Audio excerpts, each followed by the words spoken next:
Assalamualaikum warahmatullahi wabarakatuh.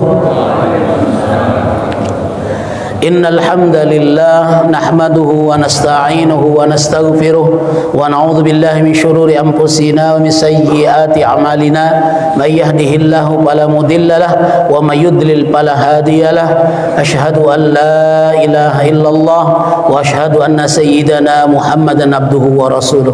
Allahumma salli wa sallim ala sayyidina wa maulana Muhammadin wa ala alihi wa sahbihi ajma'in. Amma ba'du, sadatil muhtaramin yang sama-sama kita ta'zimi, kita muliakan para sesepuh, bini sepuh serta pengurus dari Masjid Al-Hakim yang dirahmati oleh Allah, bapak-bapak, ibu-ibu jamaah salat subuh Masjid Al-Hakim yang insyaallah dimuliakan oleh Allah Subhanahu wa taala. Alhamdulillah, pagi hari ini saya diberikan nikmat oleh Allah dapat hadir memenuhi undangan dari pengurus masjid untuk menjadi narasumber pada pagi hari ini.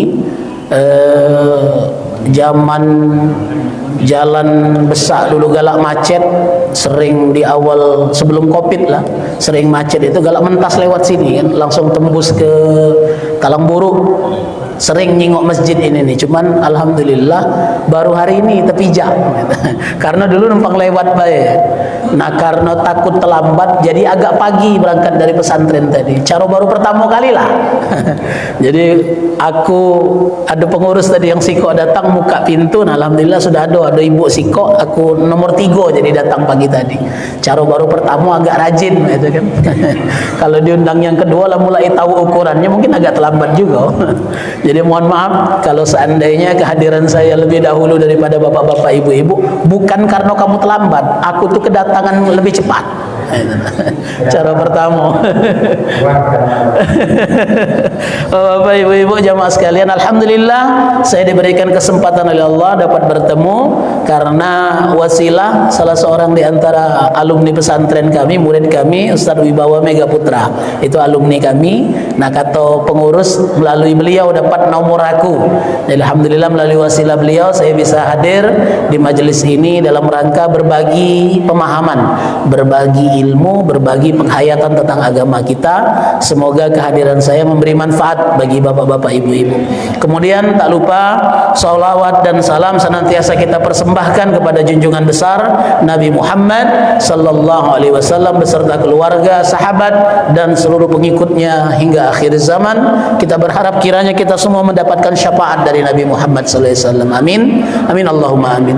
Bapak-bapak, ibu-ibu jamaah sekalian yang dirahmati oleh Allah, ketika saya diminta oleh pengurus masjid berkenaan dengan tema yang ingin dibahas, maka saya langsung browsing di laman Masjid Al-Hakim, baik di YouTube dan di Facebooknya, apa tema-tema yang sudah disampaikan, yang pernah disampaikan oleh Ustadz Adi, Ustadz Jaka Perkasa dan beberapa ustadz yang menjadi narasumber di masjid ini. Nah, mungkin lebih kurang 3 bulan atau 4 bulan yang lalu sudah diminta itu kan. Baru kemarin lah sudah jago cerita tentang hadis kiamat.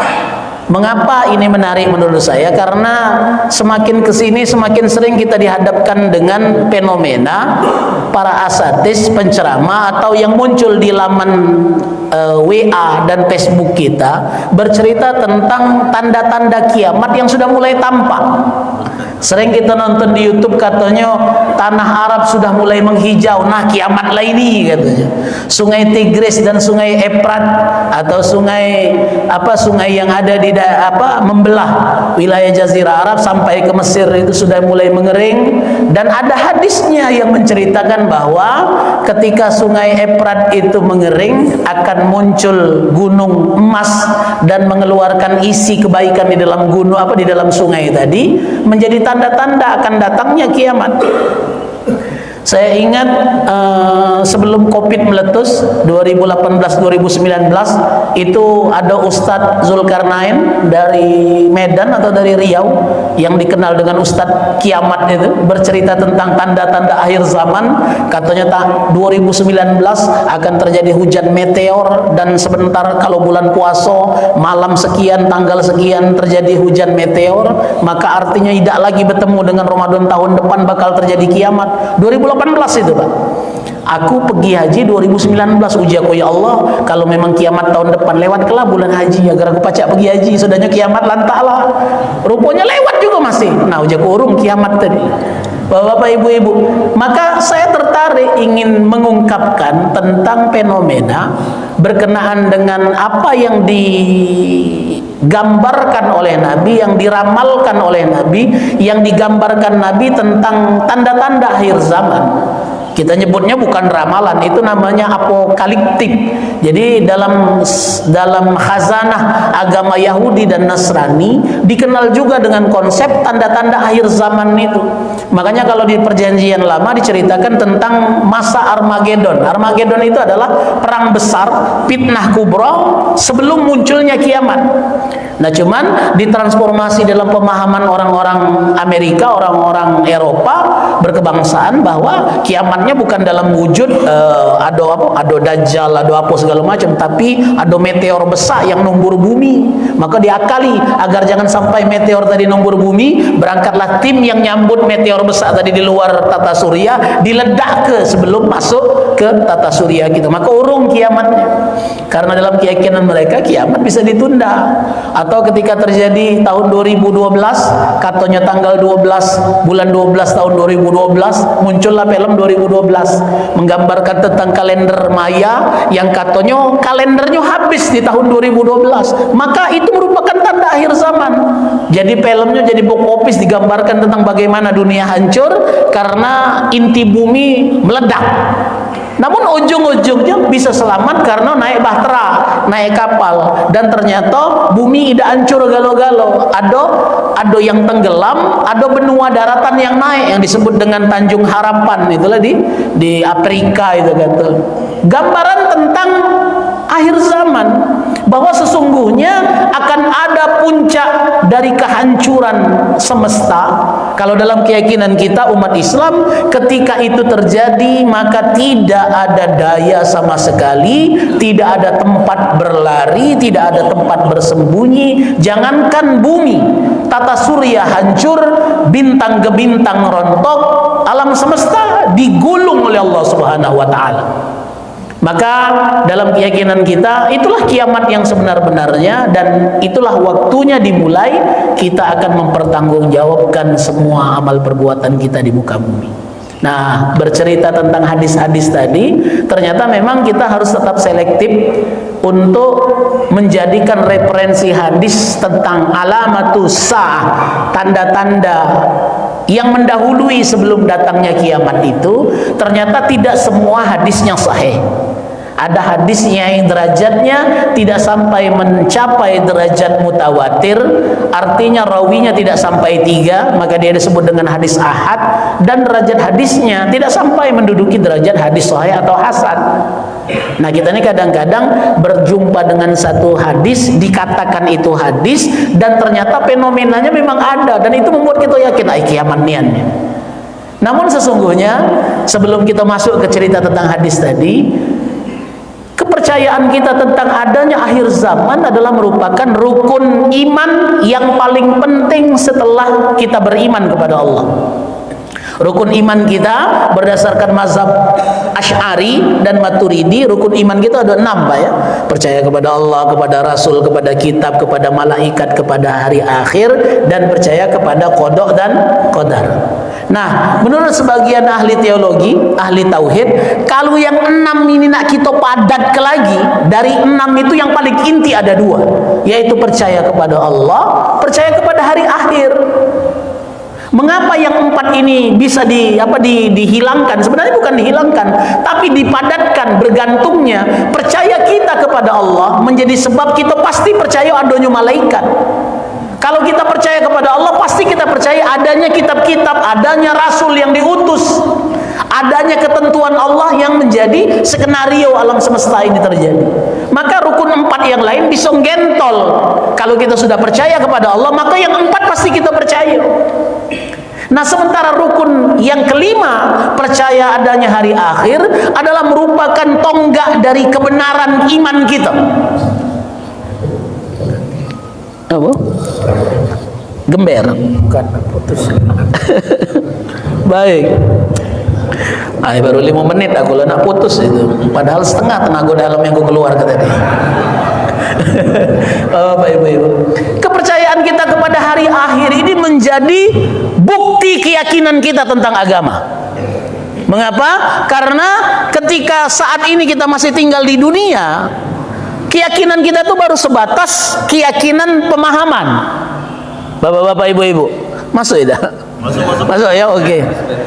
Kita percaya kepada adanya alam barzah, kita percaya kepada adanya azab kubur, adanya nikmat kubur. Itu baru sebatas keyakinan dalam pemahaman, belum tejingonian. Ada yang pernah ngalami masuk ke alam barzah terus balik lagi ke sini? Dah kata kan? Ya mohon maaf, katanya ada yang wong pernah mati suri kan, pernah tidur terus wong salah dianggap nyelamati dikubur, tahu-tahu bangun lagi. Dan nenek saya pernah mengalami itu, usia masih remaja. Jadi cerita nenek itu ngalami kanker perut. Pokoknya mana yang masuk ini? Bapak ibu ya, mengalami hal itu dan mengalami fenomena apa NOD istilahnya kalau dalam ilmu psikologi, near of death. Pengalaman mendekati kematian.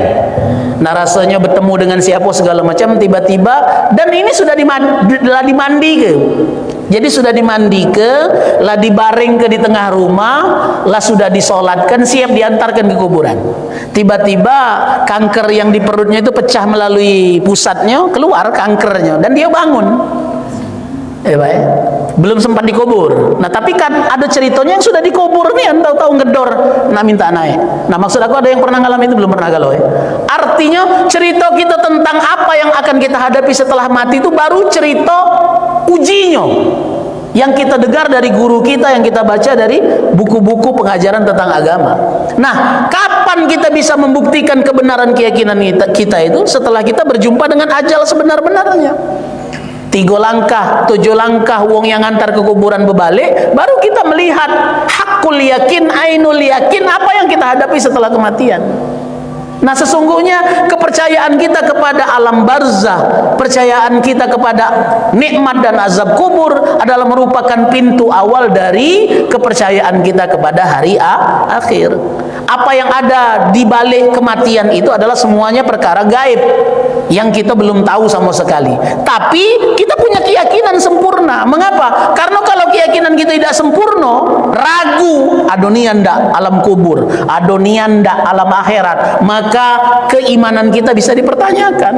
Bahkan sebagian ulama mengatakan kalau ada muncul keraguan di dalam hati kita tentang adanya hari akhir, maka harus disyahadat ulang, harus bersyahadat kembali. Mengapa? Karena itu termasuk keyakinan yang mutlak yang harus kita yakini.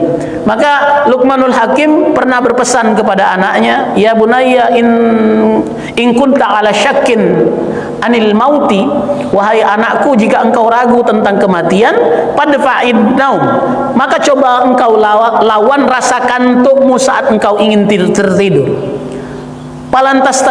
Pantabih bihi walantas tati'a bihi.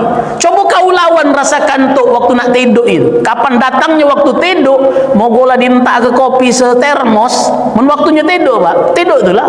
Ya waktu ngopinya tidak tidur. Habis kopinya terkapar lah itu, kecuali kopinya tadi disiram ke di mato.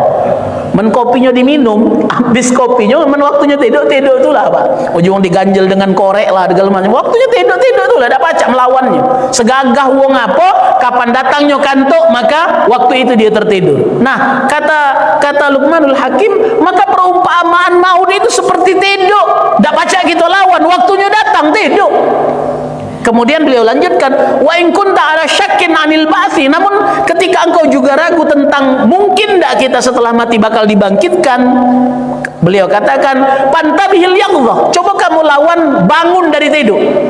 Kita lagi lemak, nyenyak tidur, Pak, tahu-tahu ada gangguan, terbangun, pengen tidur lagi, lagi nyenyak, pengen tidur lagi, tidak baca, waktunya bangun pasti bangun.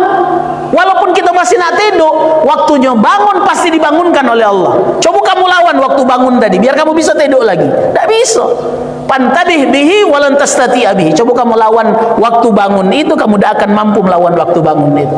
In kunta fakarta ala hadha, kata Luqmanul Hakim, kalau kamu berpikir tentang tidur dan bangun tidur itu, maka engkau akan menemukan pemahaman sesungguhnya anna nafsaka biyadi ghairika, bahwa jiwamu itu bukan di dalam genggaman tangan kamu, tapi jiwamu, nyawamu, ruh itu di dalam genggaman tangan zat lain. Dialah Allah yang megangnya. Makanya di dalam surat Az-Zumar, waktu kita tidur, ruh kita tuh kan keluar dari badan, tapi bukan ruh.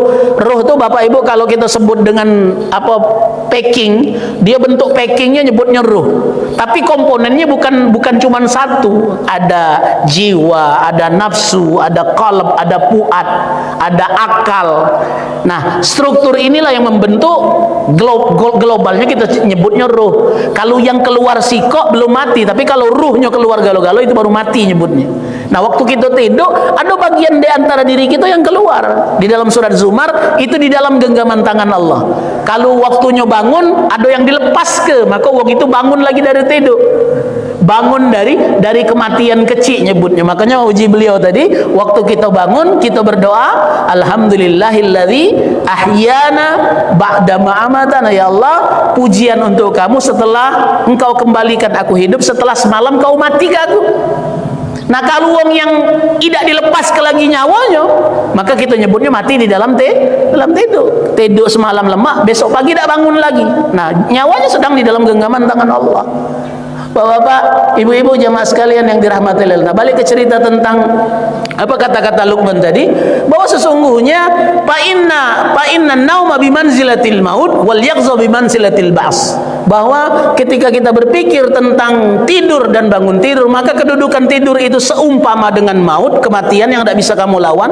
Waktunya datang kita pasti mati, dan dibangkitkan sama seperti ketika kita dibangkitkan dari tidur. Dan kita tidak bisa melawan waktunya. Aku lemaklah tinggal di alam barzah, beda galana pindah ke padang mahsyar. Tidak baca. Ketika padang mahsyar dibentangkan, maka semua orang yang ada di alam barzah dipaksa oleh Allah untuk muncul, untuk bangkit dan mempertanggungjawabkan semua amal perbuatannya di dunia. Maka bapak-bapak, ibu-ibu, jamaah sekalian yang dirahmati oleh Allah, sebelum kita bercerita panjang lebar tentang hadis yang bercerita tentang tanda-tanda akhir zaman, yang paling penting yang harus kita camkan, kita tanamkan di dalam hati kita, kita harus punya keyakinan yang sempurna tentang hari akhir. Bahwa sesungguhnya hari akhir pasti akan datang, hari akhir pasti akan tiba. Apakah kita nanti berjumpa atau tidak dengan kiamat, yang pasti zaman ini pasti akan berakhir, dunia ini pasti akan hancur. Apa hikmah pertama yang bisa kita ambil manfaatnya? Bahwa kita tidak akan selamanya tinggal di sini. Sesakit-sakitnya hidup kita tinggal di dunia, sesusah-susahnya kita tinggal di dunia, sebuntu-buntunya kita tinggal di dunia, cuman sementara.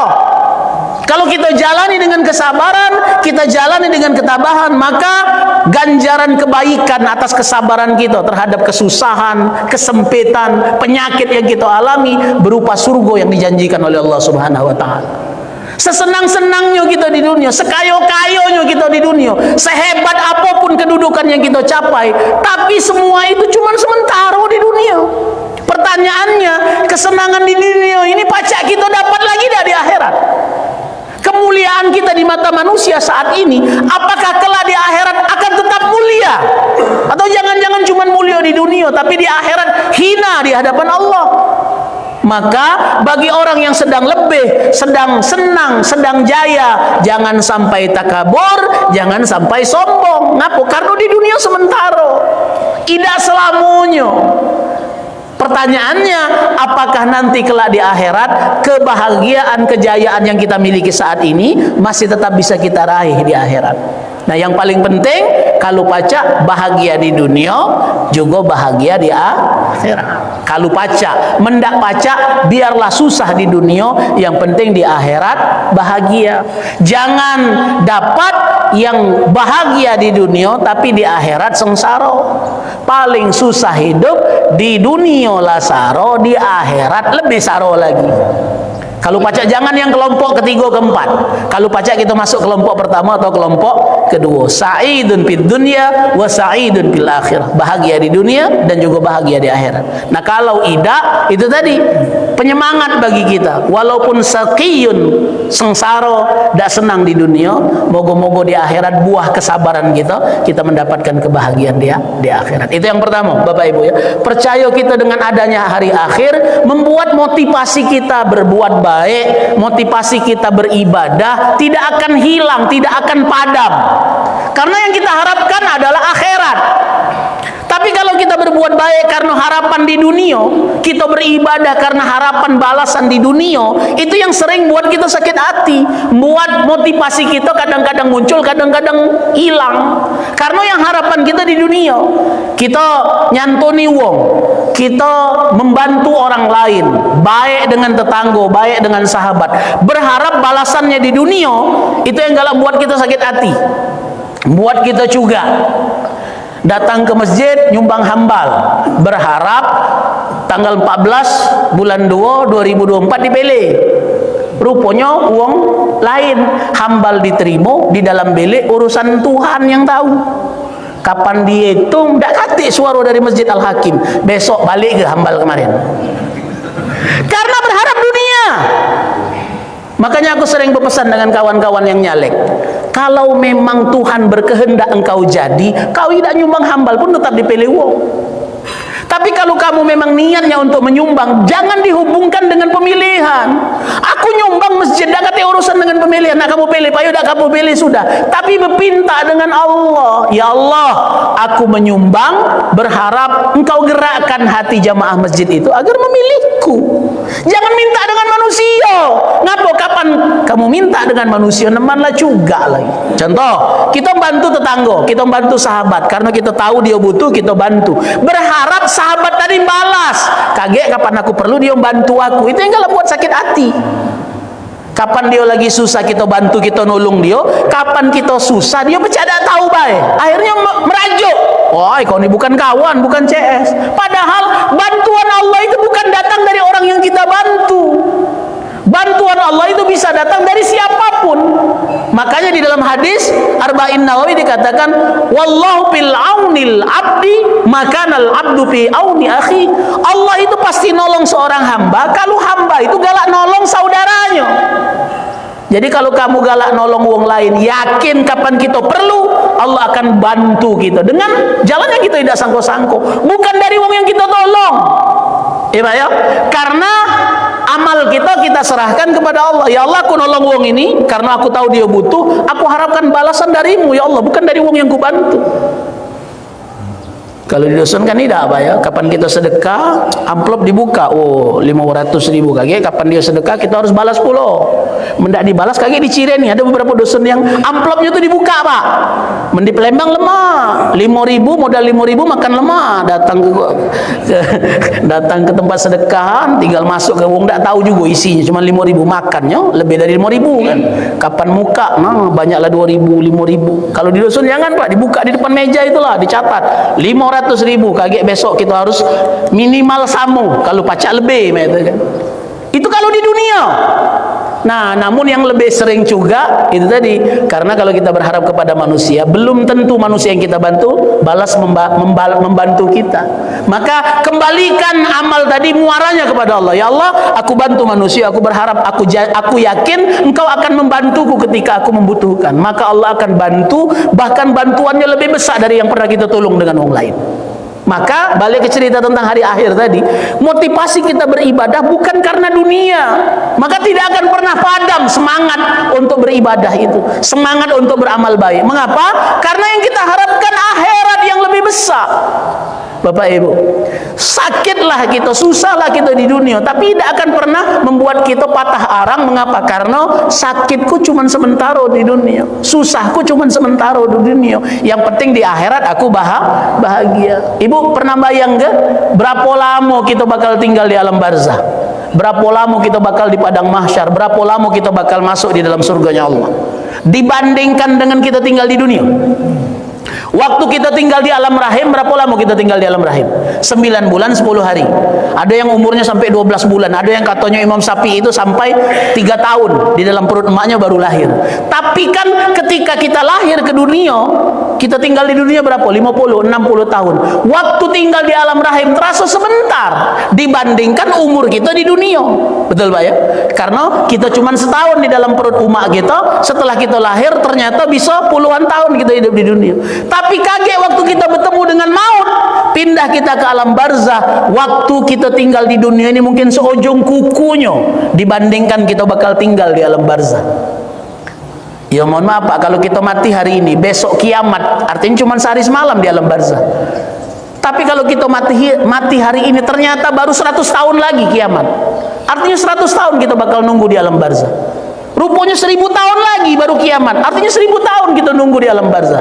Bapak Ibu pernah bayangkan Mamano dengan Qabil, manusia yang pertama kali bunuh manusia itu, masuk ke alam barzah, sampai sekarang masih tinggal di alam barzah.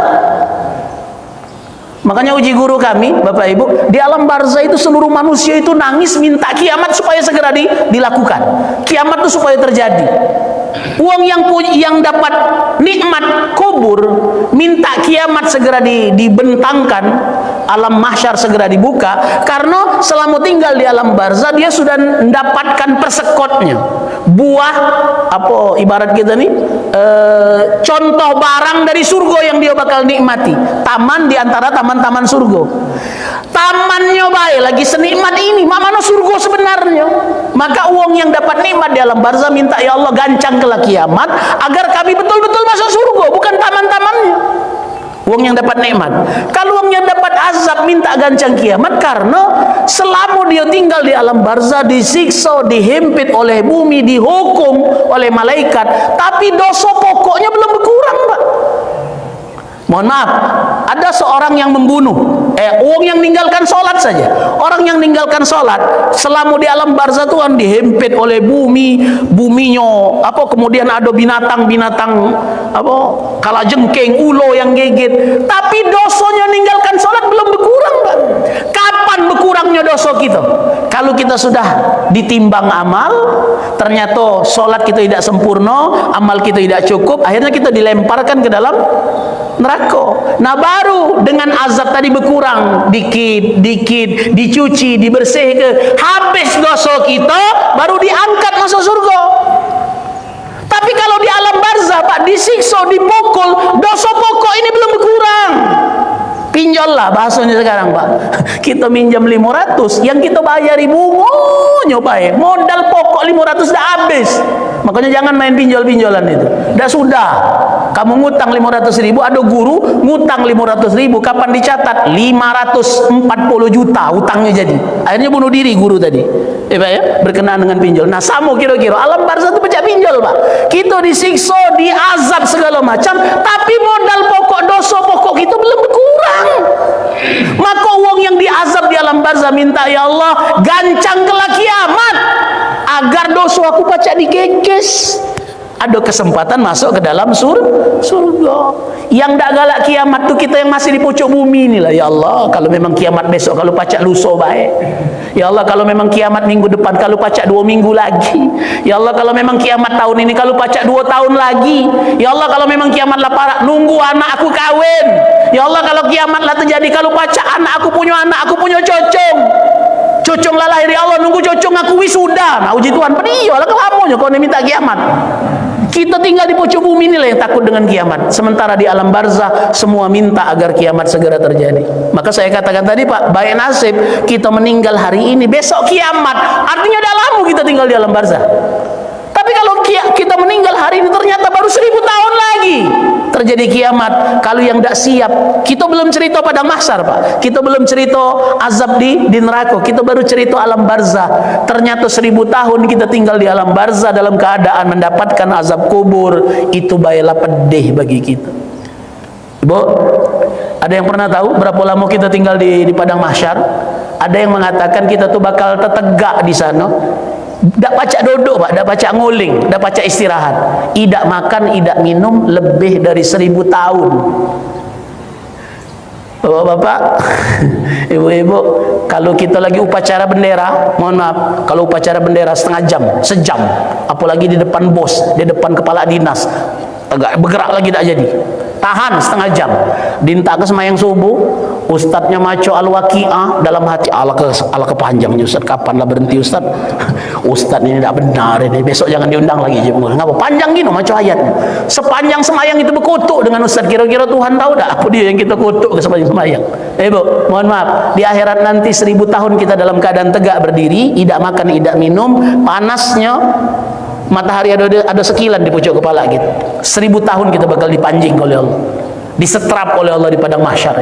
Kalau wong yang tidak siap, maka begitu beratnya perjalanan yang kita bakal hadapi. Maka kata Luqmanul Hakim di awal saya cerita tentang pesan beliau, ya bunayya la tuakhiri taubah, wahai anakku jangan menunda-nunda taubat, fa innal mauta ya'ti baghtatan, sesungguhnya kematian itu datang kapan saja, tiba-tiba, tahu-tahu kamu lah mati. Makanya jangan nunda-nunda taubat. Kalau kita memang merasa banyak dosa, segera bertaubat kepada Allah. Kita tidak tahu apa besok, apa lusa, apa siang, apa malam, kita pasti akan berjumpa dengan kematian. Sebelum kita bertemu dengan kiamat besar, kapan kita lah bertemu dengan maut, itulah kiamat untuk kita. Ibu ya, kita cerita tentang tanda-tanda akhir zaman. Moga-moga kita tidak bertemu dengan tanda-tanda akhir zaman itu.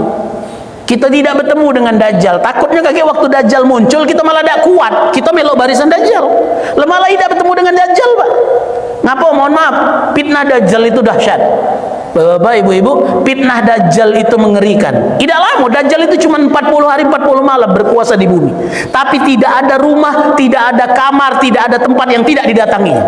Setiap manusia pasti akan berjumpa dengan fitnah Dajjal. Dan seluruh kekuatan, sumber daya kehidupan, makanan, minuman, sumber daya listrik, kekuatan segala macam di dalam genggaman dia. 40 hari 40 malam orang beriman tidak dapat makan, tidak dapat minum. Sekarang banyak sekali wong yang rela mengorbankan iman gara-gara nyingok, gara-gara lapar. Kapan wong maling, wong rampok ditangkap untuk makan anak bini aku, Pak. Bapak Ibu, kita tahan, tidak makan, biar aku mati daripada mengorbankan iman. Aku tidak galak makan, minta dari Dajjal, biar aku mati kelaparan. Kita pacak nahan ke diri. Mama no nyingok anak kita nangis, bini kita nangis kelaparan. Wong kadang-kadang gelap mata nyingok anak daripada anak aku mati, lemah aku maling. Sekarang Pak, itu faktanya. Daripada mati hari ini, lemah mati besok. Pak, itu pepatah kita wong Lembang, wong Dosun. Men masih pacak bekais dulu daripada mati. Nah nanti akhir zaman Dajjal muncul, makanan minuman di dalam genggaman dia. Dak kate wong yang beriman yang pacak makan. Kalau kamu nak makan, aku sebagai Imam Mahdi. Aku adalah pemimpin kamu melawan Tuhan, melawan Muhammad, maka baru dinjoknya makan. Tahan tak kita tidak makan 40 hari 40 malam. Maka kalau aku ngomong, moga-moga kita tidak bertemu dengan fitnah Dajjal. Jangan-jangan kaki iman kita tidak sempurna, iman kita tidak kuat. Walaupun ada kuncinya, Pak ya. Bagi yang hafal 10 ayat Al-Kahfi pertama, 10 ayat terakhir dari surah Al-Kahfi, insyaallah dikuatkan oleh Allah. Dan ada jenis makanan rohani yang datang di dalam diri kita. Wong yang biasa berzikir, wong yang biasa mengucapkan kalimat thayyibah, maka hari itu makanannya adalah makanan rohani. Kalimat thayyibah itulah yang ngenyangin dia. 40 hari 40 malam tidak perlu makan, tidak perlu minum. Nah, balik ke cerita kita tadi tentang akhir zaman, kita mungkin tidak bertemu dengan Dajjal, kita tidak bertemu dengan munculnya Ya'juj Ma'juj, kita tidak bertemu dengan Imam Mahdi. Tapi saat kita berjumpa dengan kematian kita bertemu dengan malaikat maut. Itulah kiamat untuk kita. Selesai bagian kita di dunia. Nah, apakah nanti setelah kita mati bakal dapat nikmat? Itu PR besar kita hari ini. Saya katakan tadi, kalau pacak kita senang di dunia, di akhirat juga senang. Walaupun kita sakit di dunia, moga-moga nanti senang di akhirat. Itu yang buat motivasi kita tidak akan pernah berkurang. Nah, balik ke cerita di awal, maka percaya kepada hari akhir ini termasuk rukun penting di dalam rukun iman setelah percaya kepada Allah. Itu yang buat kita tidak pernah patah arang, tidak pernah sakit hati saat disakiti wong. Kita tidak pernah berhenti beribadah meskipun dak kate yang ngingok. Kita tetap sedekah meskipun dak kate saksinya, karena kita yakin dak kate sedikit pun perbuatan baik itu yang luput dari catatan malaikat mungkar dan nakir. Dak kate perbuatan baik itu yang lepas dari pandangan Allah. Allah jadi saksi semua perbuatan baik itu. Dak kate perbuatan yang sia-sia. Meskipun manusia tidak nyingok, kita yakin Allah jadi saksi perbuatan kita. Bapak-bapak, ibu-ibu, jamaah sekalian yang dirahmati oleh Allah, maka izinkan saya, ini mungkin Pak Haji tidak sudah sekali pertemuan Pak Haji. Aku sengaja manjang ke cerita biar gak diundang lagi. Ini triknya penceramah biar diundang lagi, Pak. Jangan dihabiskan sekali pertemuan. Ngapo ibu itu hobi nonton sinetron? Ngapo? Karena kapan di ujung lagi sedang serunya, tahu-tahu tulisan bersambung. Terpaksa besok nonton lagi. Ngapo? Kalau tidak diteruskan nonton bakal kelupuan, hilang cerita pentingnya tadi. Maka belumlah datang sinetron lah nyogok. Ini pasti setelah ini pasti. Padahal ceritanya kapan ujung dari sinetron bersambung lagi. Makanya tersanjung tuh dari tersanjung satu dari siapa? Dari Jihan itu masih muda sampai dia punya cocok. Kita nonton, dah berhenti nonton tersanjung. Ujung-ujungnya tersandung. Ya. Jadi ini mungkin tidak sudah sekali pertemuan Bapak Ibu, karena kalau Bapak Ibu baca kitab hadis, setiap hadis itu di ujung dari cerita hadis pasti bercerita tentang tanda-tanda akhir zaman, bahwa kiamat itu pasti terjadi, dan Rasulullah memberi isyarat, memberi clue bagi kita bahwa ada tanda-tanda nyata yang bisa kita lihat bahwa akhir zaman itu akan segera terjadi. Nah, Bapak Ibu, yang perlu dicatat bahwa tanda-tanda akhir zaman ini menurut sebagian ulama teologi bisa kita kelompokkan menjadi dua macam. Ya, Pak ya? Tanda yang ada pada manusia, tanda yang ada pada alam. Itu yang pertama. Kemudian pembagian yang kedua, ada tanda kecil, ada tanda besar. Tanda pada manusia, banyak kita temukan hadis contohnya bahwa akhir zaman suatu saat Jibril datang menemui Rasulullah dalam wujud manusia di hadapan para sahabat. Dia nanya tentang apa itu iman, apa itu Islam, apa itu ihsan. Nah, di ujungnya Jibril dalam wujud manusia ini bertanya, mata sa'ah, kapan kiamat itu terjadi? Apa jawab Rasulullah? Masail wal mas'ul. Sesungguhnya yang bertanya dengan yang menjawab sama beda tahu. Cuman kata Nabi, tanda-tandanya adalah yang pertama, wulidatir rabbatu amataha, bahwa seorang budak hamba saya melahirkan anak majikannya jadi tuannya dewe. Yang kedua, ada pengembala dari suku pedalaman dari puncak gunung tidak beralas kaki datang ke kota dan berusaha menguasai kota. Kemudian orang berlomba-lomba meninggikan bangunan. Bapak Ibu mohon maaf, tiga-tiganya lado kalau terjadi di Mekah itu. Ibu ya, budak hamba saya dinikahi oleh majikannya, lahir anak dari budak hamba saya, emaknya jadi budak bagi anaknya dewe, diperbudak oleh anaknya dewe. Ngapa? Karena status emaknya tetap budak hamba saya. Padahal dalam hukum Islam, ketika seorang tuan menikahi budak hamba saya, maka lepas ke perbudakannya, dia naik derajat menjadi orang merdeka harusnya. Sekarang tidak. Tapi itu contoh perbudakan di Arab sana. Kalau di Indonesia ada kata perbudakan, apa ada di Palembang perbudakan? Tidak, kita kecil budak kalau dipanggil budak. Kalau di Palembang kita budak kalau masih kecil. Mohon maaf ya. Tapi sesungguhnya contoh itu sering kita lihat di Indonesia, di Palembang. Bagaimana seorang orang tua, ibu dan bapak setelah punya cucu justru diperbudak oleh anaknya dewe.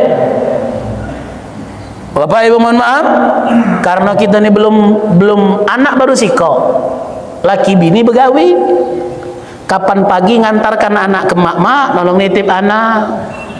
Pagi berangkat begawi, sore dijemput. Lemak mengenjuk duit, nitip ke budak baik.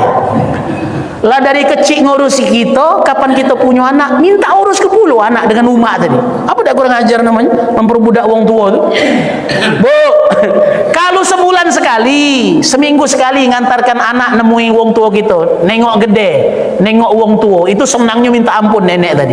Nyingok cocung tu, sesenang-senangnya punya anak, lebih senang nyingok cocung kan. Cerita gede kami dulu, Pak. Kapan kami kena marah oleh bapak gede masang badan. Jangan tangan ya cocung. Jangan tangan ya anakku, tangan ya aku. Kalah bapak melawan nenek tadi kan. saking senangnya punya cucung, rela. Ibu-ibu kalau lagi memasak uang hajatan, besok sedekah, hari ini memasak, ada makanan lebih, minta tomong dah, oi minta untuk anak dah tersebut. Tapi coba men punya cucung, oi minta dikit, ada cucung di rumah. Kapan lagi bagi-bagi bendera apa?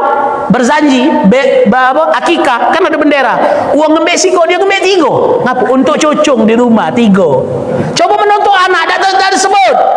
Saking senangnya punya cucung. Tapi kalau seminggu sekali, sebulan sekali, tiap hari kamu antar ke cucungnya, malak pula. Engkau kapan cucung ni nyampak, cucung ni luko, umaknya lebih kejam dari Belanda. Umak ni kemana matong? Apa dah diurus? Lemak mengenjok duit. Mengenjok duit ida, minta rawat ke belanjanya, mintalah dengan nyai kau. Ngomong dengan anak tadi. Nyai lah berhenti begawi, pensiunan berapa cuma. Apa dah itu nyebutnya memperbudak orang tua. Dan banyak kejadiannya di Indonesia, di Palembang model main. Bu, Pak, kalau memang nak nyenang ke orang tua, datang ke cucung, tapi tetepkan dengan babysitternya nah. Ada tukang rawatnya. Umak bapak dah usah ngurusi anak, yang penting jingok kapan senang parai, kapan pecah malak tinggal ke. Ada yang ngurusinya. Gaji uang. Jangan bebankan lagi orang tua kita. Masa tuanya kan nak nikmati istirahat. Jangan dibebani lagi dengan tanggung jawab ngurusi cucung pula. Makanya pepatah orang Palembang, cung kediro boleh cucung tambah sah. Jangan sampai terjadi model itu. Dah kate, tapi kan di masjid kita dah kate. Masjid sebelah yang ada model itu. Bapak-bapak, ibu-ibu. Terus kita temukan fenomena penduduk uang suku Badui, uang suku pedalaman datang menguasai kota. Mekah itu penguasanya aslinya bukan penduduk Mekah, bukan asli orang Mekah, bukan asli orang Madinah, tapi datang dari wilayah pesisir daerah pegunungan. Datang menguasai, akhirnya jadi penguasa di Mekah. Mazhabnya berbeda, akhirnya paham-paham lama dibuang galau-galau. Karena berbeda dengan yang datang belakangan. Tanda akhir zaman. Sekarang di Mekah itu bersaing bangun bangunan tertinggi. Katanya ada di Dubai sekarang bangunan yang sekian ratus meter berat tingginya, itu sudah nak disaingi oleh putra mahkota Arab Saudi, akan dibangun bangunan yang lebih tinggi daripada Burj Ad-Dubai di Uni Emirat Arab. Apa bukan tanda akhir zaman bahwa uang datang bersaing meninggikan bangunan? Bapak-bapak, ibu-ibu, di Indonesia apalagi di kita bersaing, bentuk kesombongan menunjukkan uang pacak ngapo kita tidak. Nauzubillah, tanda-tanda itu kita temukan. Dan di setiap masa akan ada yang model itu. Tapi itu tanda kecil nyebutnya.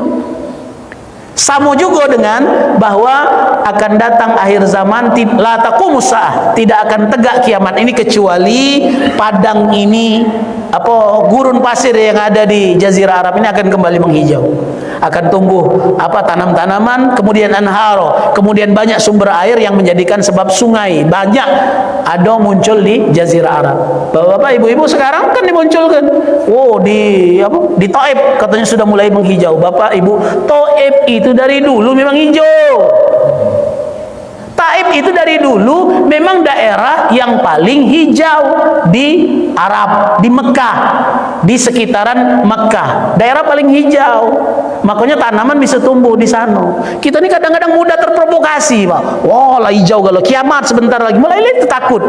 Akhirnya muncul mazhab, nyiapkan bekal. Ingat Pak ya, 2018 ada sikok pesantren yang sudah nyiapkan kurma segantang, bawa beras sekian pekul, syarat masuk pesantren tadi. Jadi kapan kiamat, datang akhir zaman, lada perlu lagi kurma lado, makan lado. Dipikirnya tidak hancur kurma tadi, kapan kiamat? Ujung-ujungnya orang kiamat, kurma tidak balik, beras tidak dibalik. Pernah ada kamu dengar cerita itu? Ada pesantrennya yang gara-gara takut dengan kiamat tadi sampai ngumpulkan uang, akhirnya menyebabkan kontraproduktif terhadap agama kita. Aku ini tidak cerita orang lain, baik cerita tentang diri aku. Dulu pernah diajari oleh ustadz, oleh kiai kami, oleh guru kami tentang tanda-tanda maut.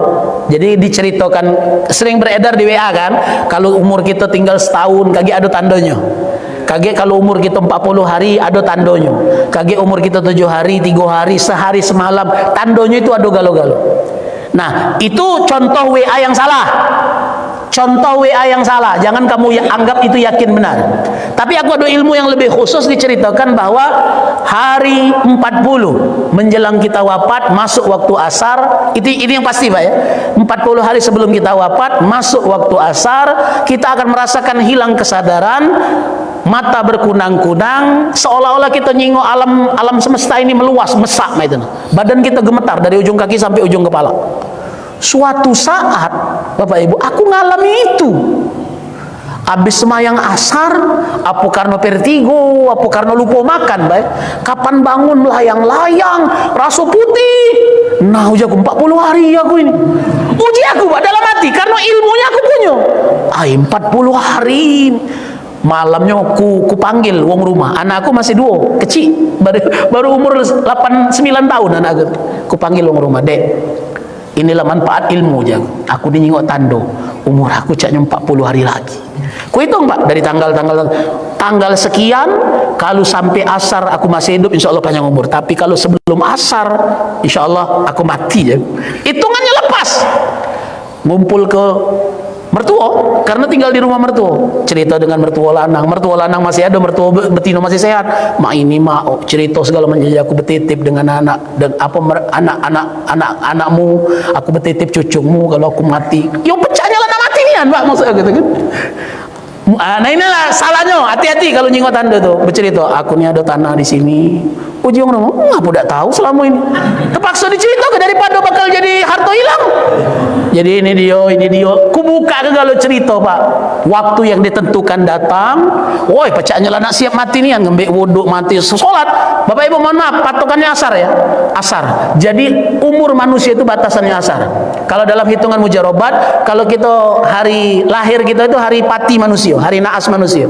Kalau pecah aku kan harinya hari Rabu. Hitungan aku pas hari itu hari Rabu. Kalau memang aku nak mati sebelum asar Rabu masuk, aku pasti mati. Jadi dari sejak pagi Rabu itulah mandi, bebersih segala macam, berwirid yang biasanya cuma sekali duduk langsung berwirid. Ini setengah jam berwirid maca Quran. Cara nak mati kan? Kapan zuhur mah itu puluh. Nah, yang berat itu menjelang asar Pak. Mana malaikat maut ngapa belum datang aja gitu. Pecah-pecah lah siap nih ngadapinya tuh Pak. Berwirid lah, bebacuan. Wong rumah lah nangis. Rasanya pecah kita nak mati nih tuh Pak. Kapan ngebang asar, Allahu Akbar Allah. Nah urung aja aku mati. Dah kata malaikat maut. Besok lusa semayang yang biasanya tepat waktu laju agak ditunda. Ngapa? Urung mati tadi. Yang harusnya datang sholat 5 menit sebelum azan, 40 hari itu Pak benar sempurna beragama. Jadi segala gawi baik yang pernah diajarkan Rasul berusaha dihidupkan. Ngapa? Lah nak mati. Tahu-tahu ternyata tidak terjadi. Ayo istirahat dulu lah. Ngapa? Lah payah 40 hari kemarin diuji. Nah yang aku takut nah ini Pak, kita cerita tentang kiamat, pecah-pecah nak mati beribadah, ternyata tidak terbukti. Kita menganggap ajaran agama kita salah. Padahal sebenarnya bukan ajarannya yang salah, bukan hadisnya yang salah, yang nafsirnya salah.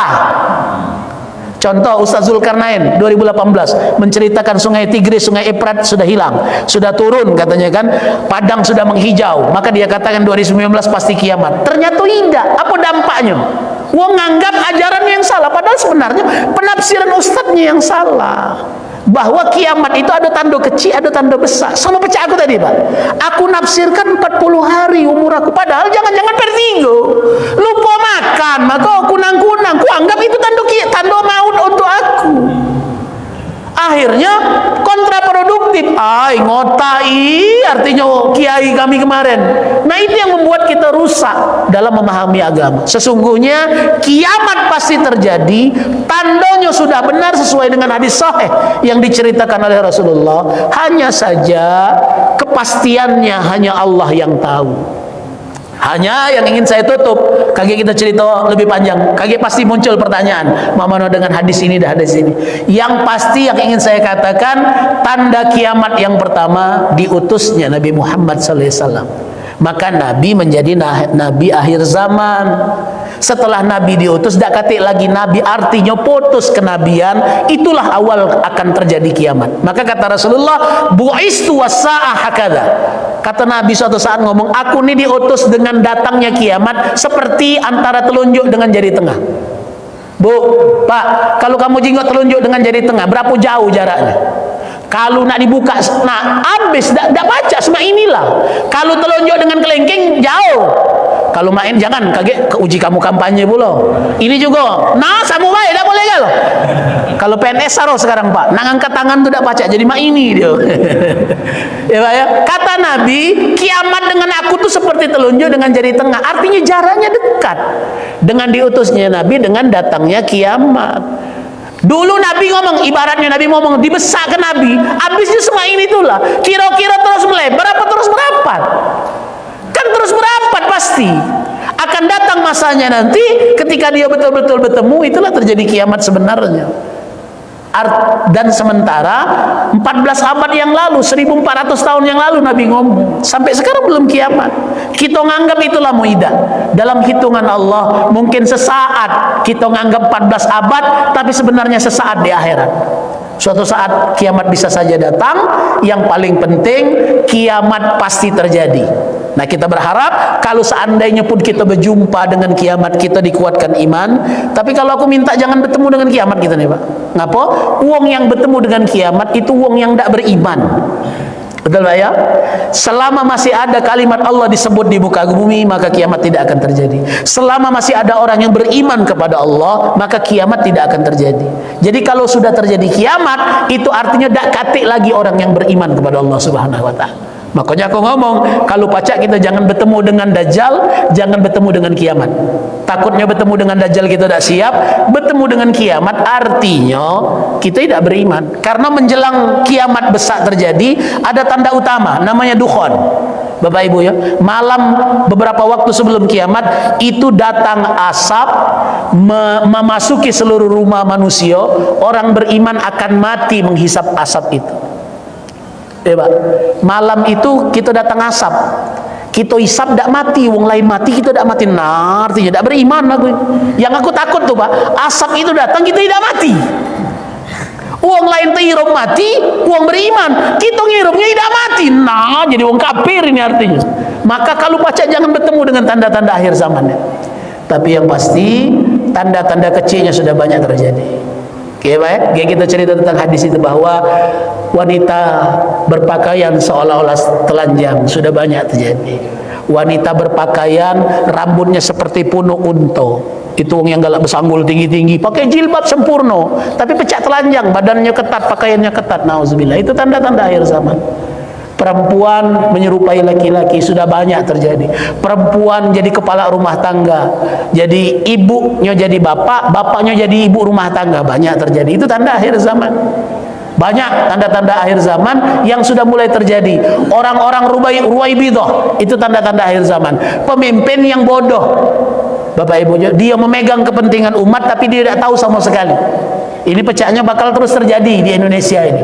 Kita biasa milih karena uang ngenjok duit, bukan karena dia punya kualitas. Akhirnya itu menjadikan sebab kepentingan umat Islam tidak bisa dibela. Nah, itu tanda akhir zaman. Ruwaibidah, orang yang tidak mempunyai punya keahlian tapi memegang kepentingan umat. Uang yang jujur kita anggap berbohong, uang yang berbohong kita anggap jujur. Itu tanda akhir zaman. Pemimpin zalim, itu tanda akhir zaman. Bapak-bapak, ibu-ibu, maka jangan berleha-leha, jangan menganggap kiamat masih lama. Kiamat sudah dekat. Paling tidak untuk kita, umur kita lah sudah di pojok 40-50, umur kita bertemu dengan malaikat maut, itulah kiamat kita sebenar-benarnya. Maka mari segera bertaubat kepada Allah. Kaget, takut cerita tentang bakal kiamat. Kita moga-moga tidak bertemu dengan kiamat itu, tapi kita pasti bertemu dengan malaikat maut. Mari kita persiapkan waktu itu. Bapak-bapak, ibu-ibu, jamaah sekalian yang dirahmati Allah, insyaallah pada pertemuan berikutnya, kalau aku diundang lagi, aku cerita tentang mana derajat hadis yang dhaif, mana derajat hadis yang sahih, dan kita wajib beriman tentang tanda-tanda akhir zaman itu. Aku cuma ingin mengikat dengan kesimpulan, jangan lagi galak ditakuti dengan WA, dengan video di YouTube, di Facebook, ngatakan, oh kiamat segera terjadi segala macam. Kiamat bisa terjadi kapanpun. Itu yang paling penting yang kita catat. Percuma kita takut, kita tidak menyiapkan bekal. Bapak Ibu, yuk. Kita nih sebenarnya bukan tidak percaya dengan mati, Bu. Kita nih bukan tidak percaya dengan kiamat. Kita nih kalau pacak nunda mati, nunda kiamat karena merasa bekal kita belum cukup. Dosa kita masih banyak, bekal kita belum cukup. Maka kalau pacak kiamat ditunda, maut diundur. Pertanyaannya, mungkin tidak kiamat ditunda? ditunda, tidak mungkin. Mungkin tidak maut kita diundur, tidak mungkin. Idza jaa ajaluhum, kapan datang ajalnya, la yastakhiruna sa'atan wa la yastaqdimun. Tidak pacak dimundurkan sesaat, tidak pacak dimajukan sesaat. Maka orang cerdas itu tidak urusan takut tidak takut, siap tidak siap, pokoknya harus disiapkan. Kapan datang waktunya, kita harus siap. Ibu, Pak, maka orang cerdas kata Rasulullah, dana nafsahu wa amila lima ba'dal maut. Wong yang cerdas itu senantiasa menghisap dirinya, berapa banyak dosa yang dia sudah kerjakan, segera bertaubat, dan seluruh sisa umurnya disiapkan untuk menyiapkan bekal akhirat. Itu orang cerdas, karena tahu pasti akan berjumpa dengan maut. Demikian yang dapat kami sampaikan. Masih lebih kurang 10 menit sebelum masuk waktu isyraq. Kalau ada yang nak bertanya, dipersilakan. Jangan sulit-sulit Pak ya. Kalau sulit aku tak baca jawab, aku malu. Waalaikumsalam warahmatullahi wabarakatuh. Tadi dari sekian banyak kita bercerita tentang hari kiamat, mungkin ada salah satu yang jarang kita dengar, tapi kita tuh pengen tahu ada hadis atau Ionian nafidah tentang tahun Hijriah yang tidak sampai 1500 tahun itu. Waalaikumsalam warahmatullahi wabarakatuh. Jadi hadis yang menyebutkan jumlah bilangan tidak sampai 1500 tahun itu jelas bukan hadis, Bapak Ibu ya. Itu penafsiran ulama berkenaan dengan umur bangsa, umur peradaban. Istilahnya kalau dalam pelajar sejarah ada namanya paradigma sejarah, Pak. Ada wong sejarah di sini. Aku nih takut dia ngajari buaya berenang, rupanya cerdas lah kamu lagi. Ada paradigma sejarah yang menceritakan tentang umur peradaban itu tidak mungkin lebih dari 14 abad. Dia 7 abad naik, 7 abad nyampak. Nah itu nah. Siklus peradaban, cobalah jingok Romawi kuno dengan Romawi modern, itu 7 abad. Romawi kuno berjaya, kemudian hancur, 7 abad berikutnya Romawi modern naik. Eropa mah itu juga, ya Bapak ya, 7 abad. Makanya ketika masuk awal abad 14, dalam prediksi sejarawan mengatakan umat Islam ini 7 abad, dari sejak diutusnya Nabi Muhammad sampai abad ke-14 Masehi, itu kan jaya, 2/3 dunia kita kuasai. Kemudian Islam hancur, runtuh. Terakhir 7 abad dengan hancurnya Turki Utsmani, diubah khilafah dihapuskan oleh Kemal Atatürk. Itu 7 abad berikutnya. Abad 19, 14 abad setelah kita naik, 7 abad naik, 7 abad turun, masuk 14 abad, ini bakal naik lagi. 7 abad lagi naik lagi, G 7 abad hancur lagi. Maka dalam prediksi George Soros waktu itu awal 2000 berapa dia ceritakan yang megatrend gambaran tentang tahun 2000 ya, menceritakan bahwa Islam bakal bangkit, maka diciptakanlah hantu, terorisme lah, aliran sesat lah, untuk membuat Islam ini rusak dari dalam.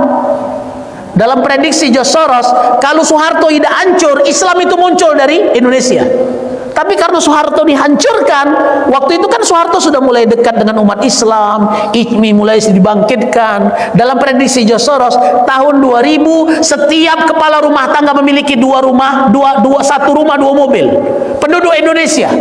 Kalau Soeharto bertahan, ternyata Soeharto hancur. Maka kita sebut antar kita baik bebalah. Indonesia tidak naik jadi negara maju sampai istilahnya tuh di landasan. Era lepas landas zaman Soeharto itu kan. Kita ini sedang naik. Kata Jokowi itu era meroket uji dia. Roketnya lepas, kita tinggal di belakang. Lepas landas, pesawatnya yang berangkat, kita tinggal di landasan. Jadi itu paradigma sejarah, Ustaz, bahwa 14 abad berlalu, dia naik lagi. Maka diantisipasi, diciptakan musuh hantu di dalam Islam, sehingga Islam akhirnya pecah di dalam, tidak muncul. Tapi aku sangat percaya, moga-moga memang betul muncul dari Asia Tenggara. Kalau pacak di antara Malaysia, Brunei atau Indonesia, kalau pacak dari Indonesia, akan muncul kekuatan akhir zaman yang membela dan mengangkat agama Islam. Tapi yang bisa kupastikan, hitungan 15 abad tidak sampai itu sudah penafsiran. Tidak nyebut jumlah angko. Tidak nyebut jumlah angko. Dia cuma nyeritakan bahwa pemerintahan itu dari khilafah Nabawi. Itu hadisnya itu sebenarnya Khalifah Nabawi, Nabi meninggal diganti dengan Khulafah Ur-Rasyidin. Setelah Khulafah Ur-Rasyidin maka dia raja-raja dari Umayyah, Abbasiyah, Utsmaniyah, Fatimiyah, berganti-ganti. Kaget akhir zaman muncul lagi khulafaun min yang mengikuti sirah Nabi, mengikuti perintah Nabi, betul-betul jadi seperti Abu Bakar, Umar dan Ali, Utsman dan Ali. Nah itu khulafah ala minhajin Rasulillah, meloi manhajnya Rasulullah SAW. Nah hitungan mereka tuh dari sejak Nabi Muhammad, khulafah Rasyidin berapa tahun, Abbasiyah, dinasti Umayyah sampai Turki Utsmani, itu 14 abad hitungannya. Nah ketika habis 14 abad diharapkan muncul Imam Mahdi. Itulah yang menjadi khulafah Rasyidin terakhir, Imam Mahdi yang memimpin dengan Nabi Isa, maka kiamat terjadi. Nah dalam estimasi mereka tidak sampai 1500 tahun. Padahal kalau kita nak ngitung 1500 tahun Pak, sebenarnya tinggal beberapa tahun lagi. Umur kita di dunia ini tinggal beberapa tahun lagi. Nah itu yang buat kita laju takut pula. Artinya kiamat nian. Karena salah, hitungan kita salah Pak. Ngitungnya kita dari kalender Hijri, dari sejak hijrah Nabi. Padahal sebenarnya ngitungnya dari sejak Nabi lahir. Kalau 15 abad itu ngitungnya dari sejak diutusnya Nabi Muhammad. Nah, Nabi Muhammad hijrah, Nabi Muhammad berumur 53 tahun. Pak, Nabi Muhammad dapat wahyu umur Nabi 40 tahun. 13 tahun kemudian Nabi baru hijrah ke Mekah. Artinya kalender 1 Hijriyah itu Nabi Muhammad sudah berumur 53 tahun. Jadi kalau sekarang 1440 berapa? 45 sekarang kan? Harusnya bukan 1445 tapi 1445 ditambah 53. Berapa artinya, Pak? Sudah 190. Sudah 1490 tahun usia umat Islam. Tidak sampai 10 tahun lagi. Yang nak begini lah, yang nak pergi haji lah, yang nak berperahu nambalah. Ibu-ibu mohon maaf intermezzo ya. Kalau diukur seperti itu, tapi sesungguhnya hadis yang menyebutkan angka 1500 tahun itu bukan hadis, itu penafsiran berdasarkan paradigma sejarah. Maka saya katakan itu bukan hadis, Bapak-ibu, itu penafsiran. Nabi tidak pernah nyebut tidak sampai 1500 tahun itu. Tapi dia berdasarkan penanggalan ke paradigma sejarah saja. Jadi itu Pak ya. Optimis lah, optimis. Masih panjang umur dunia ini. Yang nak pergi haji, yang nak kawin lah cepatnya. Ya udah tahu mencerita, tahu malam kaki kiamat. Yang pasti hadisnya sahih, kiamat tidak terjadi kecuali hari Jumat. Pak, makanya setiap malam Jumat aku tuh sibuk ngukur, nah kiamat dak besok ya, kiamat dak. Besok kiamat, tidak usah khutbah namanya, tidak perlu nyiapkan khutbah. Cuman kita nganggap besok nak kiamat, tahu-tahu dak terjadi, khutbah dak siap, aku kena marah pengurus masjid. Jadi terpaksa nyiapkan khutbah juga. Walaupun besok cetok kiamat, sebelum azan kiamat, orang artinya khutbah Jumat kan. Kalau sudah azan belum kiamat, terpaksa khutbah. Artinya Pak Bu, kiamat itu bukan hitungan waktu, tapi perasaan kita dekat dengan Allah. Justru kiamat itu membuat kita senantiasa diawasi oleh Allah. Tapi bukan buat kita putus asa, bukan. Tapi membuat kita semangat. Ngapo? Sebentar lagi berjumpa dengan Allah. Sebentar lagi akan dikumpulkan dengan keluarga, dengan orang tua kita, dengan guru-guru kita, dengan para nabi dan rasul. Maka semangat. Karena kita tahu kita punya iman, kita punya amal soleh. Yang belum punya iman, belum punya amal soleh, segera perbaiki diri. Moga-moga waktu kita cukup, kita pacak nyempurnakan amal, kita pacak mentaubati dosa yang sudah pernah kita kerjakan di masa lalu. Kita masih cukup nambahi amal, nambahi bekal untuk berjumpa dengan Allah. Itu ya Pak ya. Silakan. Tadi sebenarnya ada 3 yang nak bertanya, teman caknya waktu kita nak habis. Silakan. Ada apa?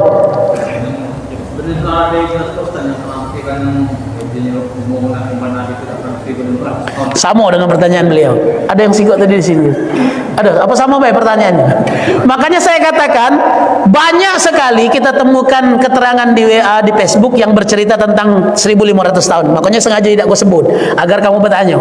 Ada hadisnya tentang hal itu, cerita tentang hitungan tahun dan lain sebagainya. Nabi Muhammad, Jibril berkata, yang bertanya dengan yang ditanya sama-sama tidak tahu kapan pastinya. Cuman nyingok tanda-tandanya. Makanya kalau dia sudah nyebut hitungan tanggal, jumlah itu kan terbatas. Dia melebihi Tuhan. Allah dewe tidak nyebut kepastian kiamatnya itu. Cuman ngatakan kiamat itu segera terjadi. Jarak antara terbelahnya bulan, wan syaqqatil qamar, dengan terbelahnya bulan dengan tergulungnya dunia itu dekat. Padahal Nabi 14 abad yang lalu membelah bulan itu. Fa innahum yarawnahu ba'ida. Kita menganggap masih lama, padahal uji Tuhan fa innahu qariba, padahal dekat jarak kita dengan kiamat itu sebentar lagi. Maka tidak usah cerita kapannya. Yang penting mari siapkan bekal. Ya Pak ya. Nah, maksud aku jangan lagi ditakut-takuti. Anak kiamat. Kapan be kiamat aku siap.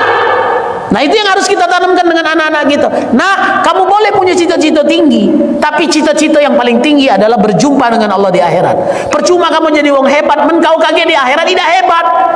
Percuma kamu mulia disanjung di dunia, tapi di akhirat kamu hina di hadapan Rasulullah. Nah, itu yang ditanamkan dengan anak kita. Maka kapan baik waktunya datang kita sudah siap dicabut nyawa kita oleh malaikat maut. Jadi itu Pak Haji ya, berkenaan dengan waktu. Jadi kalau dia sudah nyebutkan tanggal, apalagi nyebutkan prediksi, itu penafsiran. Boleh baik menjadi wacana, nambah pemahaman kita, tapi jangan buat kita salah dalam memaknai ibadah. Jangan pecah aku tadi. Sudah bertemu dengan waktunya ternyata urung mati, laju tobat semayang. Biasanya jemaah tepat waktu ke masjid, istirahat dulu 40 hari kita begawi. Nah, sama dengan prediksi ini cerita wong balik haji, Pak. Ini jemaah haji. Selama di Mekah itu Pak berebut nak semayang di dalam Masjidil Haram itu. Tahan bebala dengan tentara, tarik-tarian dengan uang, saking pengen masuk dalam Masjidil Haram. Kapan sudah balik ke Palembang, ke masjid lagi dah olah wajib. Kapan ditanya, "Ngapo wajib dah ke masjid lagi?" "Woi, aku tuh setiap kali semayang 100.000 pahalanya. 5 kali, jadi sehari semalam 500.000. 30 hari tinggal di Mekah itu, kali kelah 500.000 kali 30.000. Alah, kebanyak pahala aku dah lagi ke masjid di Palembang. Ngapo? Karena lah dapat di sana banyak. Nah, jangan model itu maksud aku tuh. Mentang-mentang lah tercapai cita-cita, akhirnya kontraproduktif dengan amaliyah yang lain. Ya Pak ya, yang penting kita mempersiapkan akhir hidup kita, moga-moga dalam keadaan husnul khatimah, sempurna. Amin, amin, Allahumma amin. Moga-moga kita dapat pahala haji dan umrah sempurna pagi ini, karena janji Rasulullah, uang yang salat subuh berjamaah dimulai dengan salat fajar, salat subuh berjamaah, tidak keluar dari masjid sampai terbit matahari, ditutup dengan salat 2 rakaat salat syuruk, salat isyraq, maka dia dapat pahala haji dan umrah tamah sempurna dapat pahala haji dan umrah. Amin, amin, Allahumma amin. Demikian yang dapat kami sampaikan. Mohon maaf atas segala kekurangan. Jika seandainya ada pertanyaan, boleh di WA pribadi, boleh WA aku boleh dibagi dengan jemaah kalau memang ada yang ditanya secara pribadi. Tapi kalau ada hal-hal yang penting, moga-moga aku diundang lagi ke sini, bisa menjelaskan hal yang penting itu. Demikian yang dapat kami sampaikan. Mohon maaf atas segala kekurangan. Mari sama-sama kita tutup majlis ini dengan doa. Kita mulai dengan istighfar 3 kali. Astaghfirullahaladzim, astaghfirullahaladzim, astaghfirullahaladzim. A'udzubillahi minasyaitonir rajim. Bismillahirrahmanirrahim. Alhamdulillahi rabbil alamin. Assalatu wassalamu ala asyrafil anbiya'i wal mursalin sayyidina wa maulana Muhammadin wa ala alihi sahbihi ajma'in. La ilaha illallah Muhammadur Rasulullah fi kulli lamhati wa nafasin adada ma wasi'ahu ilmullah. Allahumma ftah bainana wa baina qaumina bil haqqi wa anta khairul fatihin. Allah ya ghaniyyu ya hamid ya mubdi'u ya mu'in ya rahimu ya wadud. Aghdina bi halalika an haramika bi ta'atika an ma'siyatika wa bi fadlika amman siwak. Allah marzuqna ilman nafi'a, Allah marzuqna amalan salihan mutaqabbala, Allah marzuqna qalban khashian tardah. Ya Allah ya Tuhan kami, anugerahkanlah kami ilmu yang bermanfaat, ilmu yang dapat kami amalkan dalam kehidupan keseharian kami, ilmu yang yang kalau kami amalkan mendatangkan kebahagiaan bagi kami, kebahagiaan bagi anak keturunan kami, keselamatan bagi kami di dunia dan keselamatan kami di akhirat. Allah marzuqna kamalal mutaba'ati bi sunnati nabiyina Muhammadin sallallahu alaihi wasallam zahira wa batina. Ya Allah, ya Tuhan kami, anugerahkanlah kami ilmu, anugerahkanlah kami pemahaman, anugerahkanlah kami sifat istiqomah agar kami dapat menghidupkan semua sunnah-sunnah Nabi Muhammad sallallahu alaihi wasallam. Ya Allah biha, ya Allah biha, ya Allah bi husnil khatimah.